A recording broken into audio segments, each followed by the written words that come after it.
श्री शिवाय नमस्तुभ्यम हर हर महादेव। देखिए दोस्तों, आप सभी को पता है कि अभी नवरात्रि के बहुत ही पवित्र दिन चल रहे हैं और इस नवरात्रि में माता रानी आप सभी की मनोकामनाओं को परिपूर्ण करे। दोस्तों, नवरात्रि का वह विशेष दिन आ गया है जिस दिन हमें मात्र शुभ और लाभ लिख देना है और यह लिख देने मात्र से हमारे घर में धन संपदा की कभी भी कमी नहीं होती। माता लक्ष्मी का वास हमेशा हमारे घर में बना रहता है। इसी के साथ में हम दो स्वास्तिक वाला बहुत ही चमत्कारी उपाय भी बताने वाले हैं जो कि आपको नवरात्रि की इसी पंचमी की तिथि पर करने हैं। देखिए दोस्तों, ये सभी उपाय आपको पूज्य गुरुदेव की ही कथा को सुनकर के बहुत ही अच्छे से समझाने का प्रयास करूंगा। लेकिन उससे पहले आप सभी से एक निवेदन है कि यदि चैनल पर पहली बार आए हैं तो चैनल को सब्सक्राइब करके कमेंट में ओम नमः शिवाय या फिर जय माता दी जरूर लिखें। चलिए दोस्तों, जान लेते हैं उस पहले उपाय के बारे में जो कि विशेषकर माता लक्ष्मी को प्रसन्न करने वाला है। दोस्तों, सबसे पहले हम जान लेते हैं कि हमें नवरात्रि में इन दो स्वास्तिक का निर्माण क्यों करना चाहिए। देखिए दोस्तों, आप सभी को पता है कि नवरात्रि में हम माता रानी के 9 स्वरूपों की पूजा करते हैं और माता रानी के ये जो 9 स्वरूप हैं, इन 9 दिनों में हमारे घर में पूरे 9 दिन तक वास करते हैं। लेकिन दोस्तों, जिस भी दिन विसर्जन होता है उस दिन विसर्जन के टाइम सभी माताएं घर से बाहर जाती हैं। तो हमें सभी माताओं को घर से बाहर नहीं जाना है, किसी भी एक माता को अपने घर पर रोक करके रखना है। तो वह कौन सी माता है? रिद्धि और सिद्धि माता को हमें रोक करके रखना है। जो धन देने वाली माता हैं, जो संपदा देने वाली माता हैं, जो सुख समृद्धि देने वाली माता हैं, उन्हें हमें अपने घर पर रोक करके रखना है। तो इसीलिए हमें यह उपाय करना है 2 स्वास्तिक वाला। देखिए, इस उपाय के लिए हमें थोड़ी सी हल्दी लेना है। देखिए, आपको पूजा पाठ के लिए खड़ी हल्दी का प्रयोग करना है और इसे आपको अच्छी तरह से पीस लेना है और पाउडर के रूप में आपको तैयार कर लेना है। अगर आपके पास खड़ी हल्दी नहीं है तो आप रोली या फिर कुमकुम भी ले सकते हैं। दोनों में से केवल आपको एक ही लेना है। देखिए दोस्तों, जहाँ पर भी आप अपने घर में माता रानी का पूजन कर रहे हैं, जहाँ पर भी आपने अपने घर में घट स्थापना की है, कलश स्थापना की है, यदि आपने माता रानी के कलश स्थापना नहीं की है तो माता रानी की आपके घर के मंदिर में फोटो होगी, तस्वीर होगी, तो वहाँ पर आपको 2 कार्य करने हैं।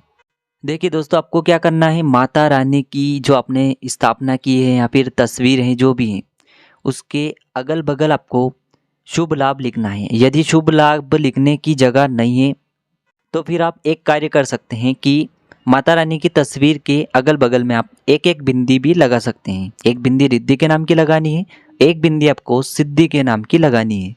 जब तक ये बिंदी आपके घर में लगी रहेगी तब तक आपके घर में कभी भी धन संपदा की कमी नहीं होगी।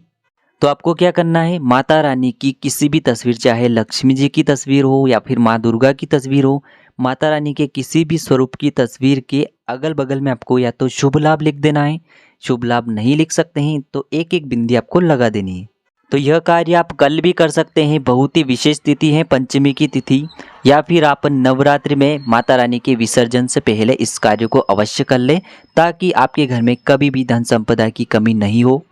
अब देखिए दोस्तों, यहाँ पर आपको एक विशेष बात का ध्यान रखना होगा। यदि आपने इस उपाय के लिए हल्दी का प्रयोग किया है तो दोनों बिंदियाँ या फिर दोनों शुभ और लाभ आपको हल्दी से ही लिखने होंगे। यदि आपने रोली या फिर कुमकुम लिया है तो दोनों आपको कुमकुम से ही लिखने होंगे। केवल आपको एक ही सामग्री से दोनों लिखने हैं। तो इस प्रकार से आपको एक सुंदर सा उपाय करना है। अब दोस्तों, हम जान लेते हैं दूसरे विशेष उपाय के बारे में जो कि आपको सिर्फ नवरात्रि की पंचमी की तिथि पर ही करना है। देखिए दोस्तों, यह उपाय विशेषकर उन लोगों को करना चाहिए जिनका विवाह नहीं हो पा रहा है, विवाह के जो संयोग है वह बनते बनते बिगड़ जाते हैं, या फिर विवाह हो भी गया है लेकिन पति और पत्नी के जो आपसी संबंध हैं वह अच्छे नहीं रहते हैं, तब भी आप इस उपाय को कर सकते हैं। देखिए दोस्तों, यह उपाय जिन बच्चों का विवाह नहीं हो पा रहा है उनके माता पिता भी कर सकते हैं, या फिर जो बच्चे जिनका विवाह नहीं हो पा रहा है वह स्वयं भी इस उपाय को कर सकते हैं। देखिए दोस्तों, इस उपाय को करने के लिए आपको थोड़ी सी एक चुटकी हल्दी लेना है और इसी के साथ में आपको एक चुटकी सिंदूर लेना है। यानी कि आपको एक चुटकी पीसी हुई हल्दी लेना है, एक चुटकी आपको सिंदूर लेना है। अब इसी के साथ में आपको चावल लेने हैं। चावल आपको एक एक चुटकी लेना है, ज़्यादा नहीं लेने हैं। यानी कि आपको 2 चुटकी चावल लेना है। इन्हें आपको अलग अलग हिस्सों में बांट देना है। देखिए, एक हिस्से में आपको चावल को हल्दी डाल करके उन्हें पीला कर लेना है, यानी कि पीले चावल कर लेना है, और एक हिस्से में आपको जो कुमकुम है एक चुटकी, उसे डाल करके आपको ये चावल लाल कर लेना है। एक चावल आपको पीले करने हैं एक चावल आपको लाल कर लेने हैं। ठीक है दोस्तों। अब इसके साथ में आपको एक आम का पत्ता लेना है। देखिए दोस्तों, गुरुजी ने बताया है कि यदि यह उपाय जिन बच्चों का यानी कि जिस भी लड़के का जिस भी लड़की का विवाह नहीं हो पा रहा है उनसे ही करवाना चाहिए।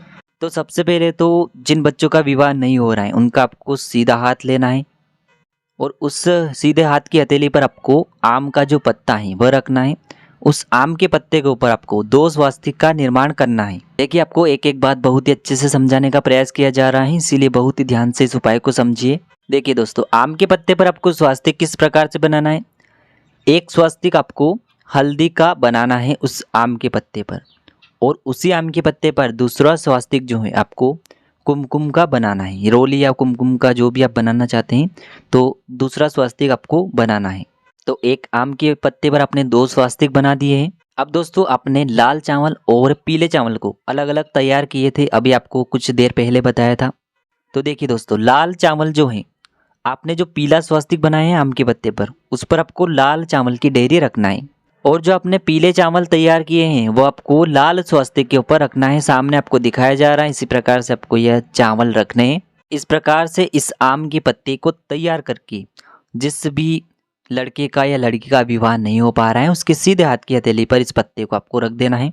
अब इसे लेकर के आपको पहुंच जाना है नीम के पेड़ के नीचे। वहां पर पहुंचने के बाद आपकी कामना को कहते हुए इस आम के पत्ते को आपको वहां पर नीम के वृक्ष के वहां पर उसकी जड़ में आपको यह समर्पित कर देना है। देखिए दोस्तों, यदि आपके घर के आसपास नीम का वृक्ष नहीं है तो आपको भगवान शिव के मंदिर में इस आम के पत्ते को लेकर के पहुंच जाना है, और आपको अपने बेटे या बेटी की शादी की कामना करते हुए ये जो आम का पत्ता है भगवान शिव के शिवलिंग पर अर्पित कर देना है। तो यह उपाय करने के बाद 3 महीने के अंदर उस लड़के या लड़की के शादी के योग बनने लगेंगे, और जो उसे वर या फिर वधू मिलेगा वो उसे बहुत ही अधिक प्रेम करने वाला मिलेगा। तो गुरुजी का ये उपाय आप सुबह से लेकर के शाम तक किसी भी समय कर सकते हैं। अब दोस्तों, हम बात कर लेते हैं नवरात्रि में किए जाने वाले तीसरे महा उपाय के बारे में। देखिए, यह उपाय विशेषकर उन लोगों को करना है जिनके घर में धन संपदा की बहुत अधिक कमी रहती है, धन का उनके घर में आवागमन ही नहीं है। और दूसरा, इस उपाय को वह लोग कर सकते हैं जिनकी कोई भी मनोकामना परिपूर्ण नहीं हो पाई है। देखिए दोस्तों, इस उपाय के लिए आपको 108 चावल के दाने लेना है। चावल के दाने आपको कहीं से भी कटे फटे या फिर खंडित नहीं लेना है, इस बात का ध्यान रखें। फिर इसी के साथ में हमें थोड़ी सी हल्दी लेनी होगी। हल्दी हमें पीसी हुई ही लेना है, और इस हल्दी को हमें थोड़ा सा गीला कर लेना है। और इस हल्दी के पेस्ट में आपको जो आपने 108 चावल के दाने लिए हैं, सबसे पहले तो उन्हें आपको डाल देना है। अब दोस्तों, आपने जो हल्दी के चावल तैयार किए हैं इन्हें आपको सीधे अपने घर के मंदिर में लेकर के पहुंच जाना है। इस उपाय को विशेषकर आपको अपने घर पर ही करना है। अब दोस्तों, जो आपके घर में माता रानी की कोई भी तस्वीर है उसके सामने आपको एक एक चावल का दाना भगवान नारायण यानी कि भगवान विष्णु का आपको मन में स्मरण करते हुए एक एक चावल का दाना माता रानी की तस्वीर के सामने रखते जाना है। यह उपाय यदि आप गुरुवार की इस पंचमी पर करते हैं तो बहुत ही शुभ होता है, नहीं तो आप नवरात्रि के किसी भी दिन कर सकते हैं। तो आपको 108 चावल के दाने एक एक करके माता रानी के सामने रख देना है।